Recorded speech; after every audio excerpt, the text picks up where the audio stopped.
Hello everyone, and in this video I'm going to cover update 10 for Sons of the Forest. This one's a fairly decent one. There's a lot of balance to it. There's new additions, there's a lot of fixes, a lot of balancing, and there is spoilers, which I saved till right at the end and you'll get a warning beforehand. It's overall a good update, so let's get into it.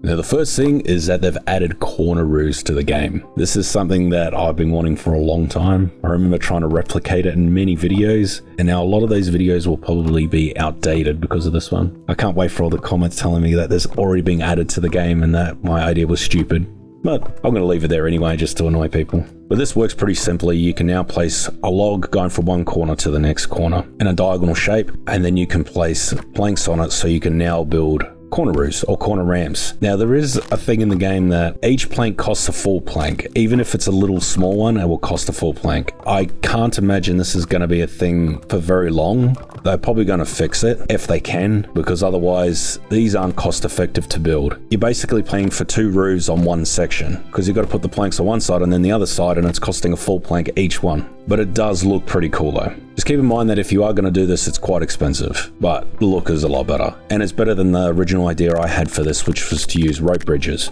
If you used rope bridges, it wouldn't stop snow and water and rain and stuff coming through. But these are weatherproof from what I can tell. Now I did a test with each pillar height to see how high you could go. So quarter, half, 3/4 and full. Obviously full works, but the other lengths do work as well. So you don't have to go for a full length roof to get the corner to work. It's been a while since we had some major freeform building changes. They're the bread and butter of the game, I think, for building, as they're not a blueprint. But I'm glad that they're working on this kind of stuff. I actually didn't notice we haven't had much recently, except for the stone buildings. We had stone building stuff, but nothing changed to the original format. Now, these probably won't work with stones. I didn't check with it. They probably wouldn't look very good with stone building.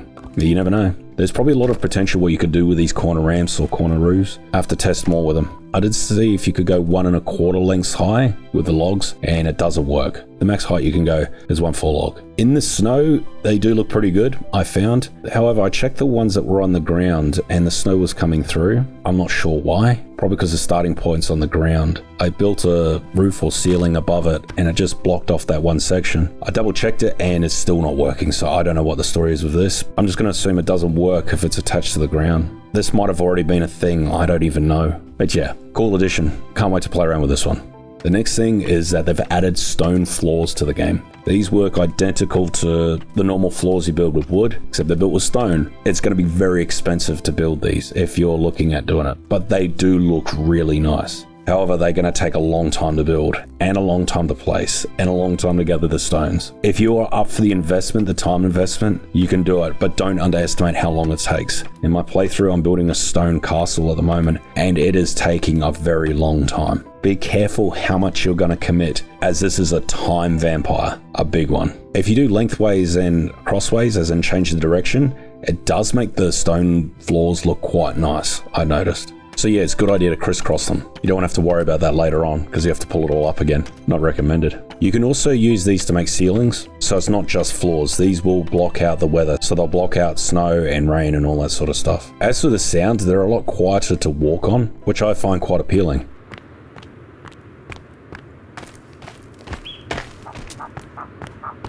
I did like that. But yeah, here's what it looks like with the snow. The snow texture does look quite nice as well. But yes, it does block out the snow. And the rain, all the other stuff.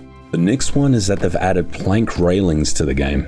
Now what this involves is just building a 1/4 log high on two ends, or a 1/2 log high on two ends, and then placing a plank on top. It's more of a decoration as such. It does have potential for other things though, I've noticed. But unfortunately you can't sit down on it like a normal bench, so you're gonna have to build a bench as a blueprint for it to work as a bench, if that makes sense. But I have a feeling this could be used as ramps and such. I did build a ramp. You have to make it 1/2 high max. You can't make it 3/4 or a full log length high, but it could make for cheap bridges, or you could use it as a coaster for your sled and that, but it didn't work that well from what I tried.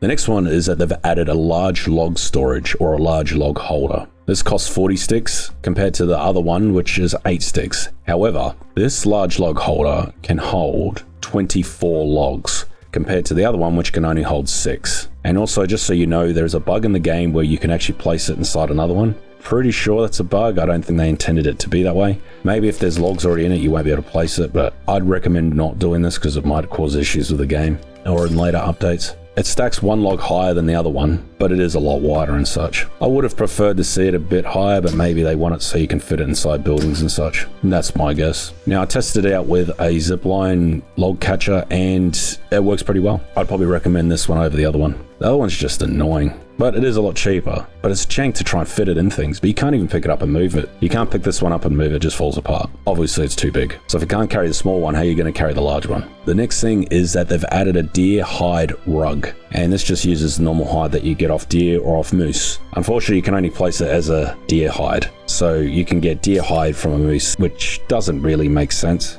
Kind of would be cool if they could add it differently, but the inventory is already convoluted as it is. Doesn't do anything other than being decorative as far as I know. There's no comfort system in this game like Valheim, so decorations are purely for decoration. I did test out what it would look like if you put it all over your entire floor like a carpet. Yeah, I suppose you could do that. If you make a mistake in this game, you just hold down C and remove it, unlike the forest, which was like permanent. You had to use like a hole cutter or destroy your wall. It was a nightmare. This is one of those times where Sons of the Forest is vastly superior to the forest. It's becoming more frequent that these things happen. I think it's got a long way to go though. There is no collision for it, so if you place it on an edge and walk into it, it doesn't do anything. Also, the back side of it is whitish color. You can't have that though, unless there's a mod to flip it around, which wouldn't make sense. If you got a rug inside your home, you don't flip it around like that, because I don't think you do. The next change is they've changed the timed bomb, or the bomb, to a sticky bomb. This is automatic, and its appearance has changed as well. Bunch of wires sticking out of it, so that's what caused the sticky effect. In the forest, there was bombs and sticky bombs. To make a sticky bomb, you attach sap to a normal bomb and it made a sticky one. I think the game's decided for you in this aspect. Looking at it though, yeah, it does make sense. It'll make aiming with these a lot better. It's a very minor change, but it is a positive one. I don't see any negatives to it. The bomb's going to go where you tell it to, and there's a receptacle or whatever they call it, the aiming thing. You can turn this off, by the way, but bombs are a lot more powerful than hand grenades, and they're quite good for taking down trees, but they're annoying to make. But as crafting it, I think the recipe's exactly the same. If you're wondering what the old version versus the new version looks like side by side, obviously the lighting's a little bit different. The lights are on the original one, whereas the lights aren't on this one. I don't know if it was just where I took the screenshot and cropped it out, I don't know. Having broken wires apparently makes it sticky. Saves them adding sap to the game, which they might have to add sap eventually. The next change is that in multiplayer, if you press escape and go to players down the bottom, you can select options and there's now an option for allow cheats. This only affects players joining the game. It doesn't affect the host, so the host can still cheat, which makes sense. Though this probably doesn't affect mods, so if there's mods out there, they're probably going to override it. Like the forest, I think the game's got a problem with cheating. So my advice, if you're ever running a multiplayer server in the forest or Sons of the Forest, keep a password on it. Don't let randoms join, because griefers will join your game and they will ruin it. I think there's cheats out there that just removes every structure in the game. Keep a password on it, please. The next change is that they've added Frank the Fire Cannibal. I can't go into too much details about how he gets on fire, because YouTube's quite strict with this kind of stuff, but it's quite comical. If you want to see him yourself, just go in the game and type in cheat stick. Just type it in whenever you're in the game, and then press F1 and type in add character space Frank. And yeah, I'm not sure if Frank is a reference to something. I think Frank is the name of the Punisher character. I don't think he does this though. I've got no idea. That was the only reference I could find. I'm probably wrong though. I don't really follow comic book series and that. I think he does take damage from it. I didn't test it, but if he does hit you, he will set you on fire, and it does a lot of damage. He's nuts. Oh, it's quite entertaining. His weapon is actually a bone with a cloth on it set on fire. If you kill him before he can do the thing, you won't find the bottle of vodka. The next change is that electric fences now have sparks that shoot out from them. So there's actually like zapping animations, effects, that sort of thing. I don't think it changes the way the electric fences work. I haven't really used them since they were implemented, and I made it for the video, the original update video when they came out. I think it was update 8 or 9. I think it was update 8. I tested it out on twins. They just kind of stood there and kept getting electrocuted. They didn't attack it. I'm not sure why. Maybe they're going to be more effective than I thought. Guess we'll have to wait and see. Now, the next thing is that they fixed the breaking the grid bug. I highlighted this in one of my last videos, which kind of ruined my playthrough, where I built a massive structure, a foundation, and I separated them both and then saved and reloaded, and a bug happened where I couldn't join them back together. This has now been fixed. I raised it with Night and they jumped on it straight away, because this was fairly game breaking, this one. It was so bad that I didn't want to play the game anymore because I knew I had to fix it, which was to remove one whole foundation, which would take an insane amount of time. I'm not sure which specific thing in the patch notes listed as fixing this issue, but there's 4 probable things that caused it to be fixed. I'm just going to read them out. They fixed an issue with the structures sometimes not linking together after saving and reloading. Next one is fixed merging superstructures not registering if all linked structures when merged. Solve some issues with interior space warmth and pathfinding not calculated correctly after combining separate superstructures. Next one is fixed superstructure integration calculation tolerance being overly strict. Last one is fixed merging superstructures which have a quarter log height offset instead of full height. It's one of those or multiple of those. Either way, it's fixed, and I'm very thankful to N-Knight for fixing this one. The next one is that destroying structures is now far less punishing. If supported structures have other valid supports still standing, it will no longer get destroyed and fall back on other supports instead. Now this change is huge, because the problem I've had with this game is that there's too many dependencies on the logs, as in everything has to be attached for it to work. But now this is going to free it up so it's not so strict and not so much a pain in the... Yeah, a lot of the bugs that were caused by this one were game breaking. If you're wondering how strong it actually makes your structures, I was attacking one of my zipline towers that I've started making. It took ages to take it down, and that just knocked one log out, and then I had to go to the next side, and it took a long time to take that one out too. There's a little resistance factor and stuff on it now. I don't remember that being there. It always said 1, but it looks like they've actually fixed it or something. I'm not sure. Very good change in this one. Excellent change. The next one is that they've added some new emotes for Kelvin. I haven't found any, and it'll probably take a long time to find it. And knowing which ones are new and which ones aren't, I've got no idea. Hopefully he pulls some more stupid faces. I think that'll be a cool change. The next one is that they've added a new rock and stone drop audio event. This was just surprising. When you throw a stone, it makes a different sound now.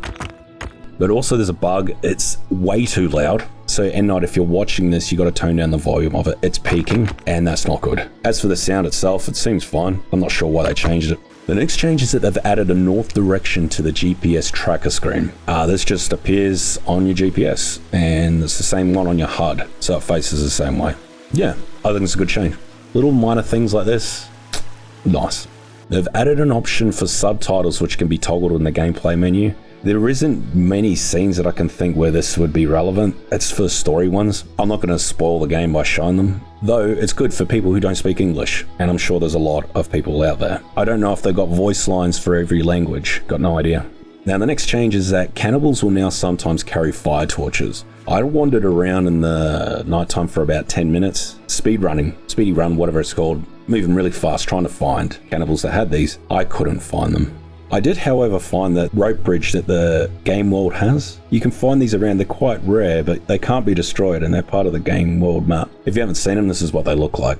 But the next thing is that they've increased the likelihood and range of cannibal distant yell, mainly at night. This adds to the horror theme. You'll hear them quite often. It does add to the horror factor. They also increase the variety of enemy raids. Now, I went around at night trying to find those fire cannibals in this footage here, and I barely found any cannibals. This is my playthrough. I'm up to day 70. I think I've only attacked like one cannibal village, if that. I barely go to them. I've mainly been focusing on building and surviving, because hard survival is significantly more difficult than hard. And there were mutants, the creepies, everywhere. So if you don't know, in this game, it's creepies versus cannibals versus you. There's basically 3 factions, and no one's on each other's side. Creepies will attack cannibals, and cannibals will attack creepies, and they'll all attack you as well. I actually think they hate each other more than they hate you. Might not feel that way sometimes, but if you get them in the same room, they'll most likely target each other over you. During this time I went walking about, there were so many creepies out at night. So many. It was insane. I've never seen it this bad. They were just spawning around the map, not near my base, so I don't know how that's going to affect things if you sit at your base for too long. It was pretty spicy. But for some reason, I've barely seen any cannibals, and whenever I went into a village, I think 80% of the villages I visited, which was only like 5, so like 4 out of 5, were getting attacked by creepies, and they were getting messed up. It was like 3 cannibals versus like 6 creepies. I don't know what's going on with the balance, whether N-Knight got a favor for creepies or not. I think if they're going to have it like this, they need to add the big dudes, the big cannibals, because they are the only ones that really stand a chance against the creepies. The normal cannibals just get smashed by them. They've got like 100 health. How are they going to beat a fingers that's got like 200? It's like double the health. They also hit a lot harder. I don't know. N-Knight want turf wars, but they've got to make it more balanced. Moving on to the rest of the patch notes that aren't spoilers. So I'm going to cover these patch notes and mention some highlights and then move on to the ones that have spoilers. There's 3 spoilers at the end. There's 7 I want to mention while the notes scroll through. First one is placing stairs or ramps between a wall and a beam no longer requires the beam to cover the full length of the wall, which allows for more variety of slopes. What I think this means is that if you're going to build stairs or ramps inside your house, you don't have to have them going up real sharp, which is really cool. This is an excellent change. Though I wasn't 100% sure, which is why I'm not showing footage with it.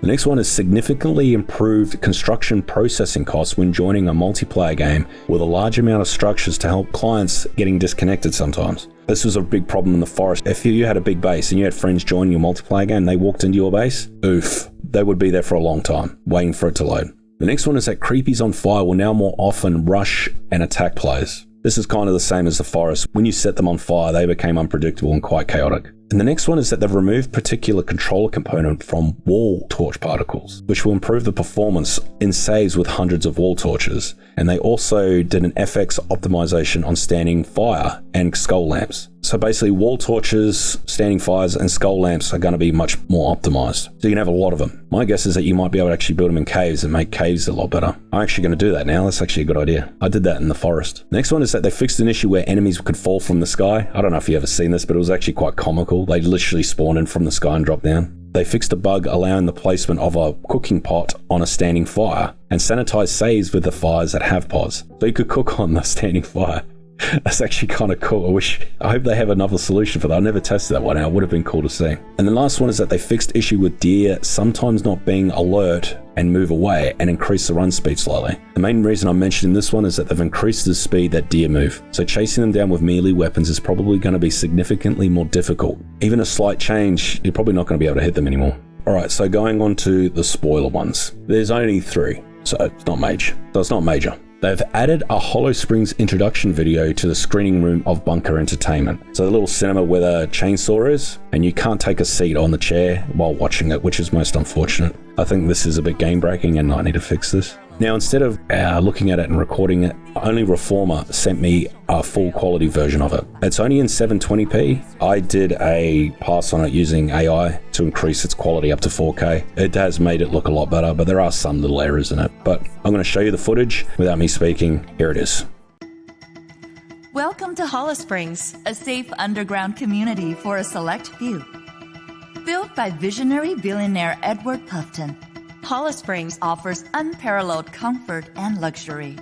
The island is rich in a special material known as solophyte. This material contains unique anti-aging properties. Ancient texts describe a cube constructed from this material. According to these texts, the cube activates at specific, previously unknown intervals. Recently, our researchers have deciphered its activation cycle and anticipate the activation will amplify the youth-giving properties of the solophyte. Reset your body and yourself. Time is running out. Book your place now. Holosprings, timeless luxury, timeless youth.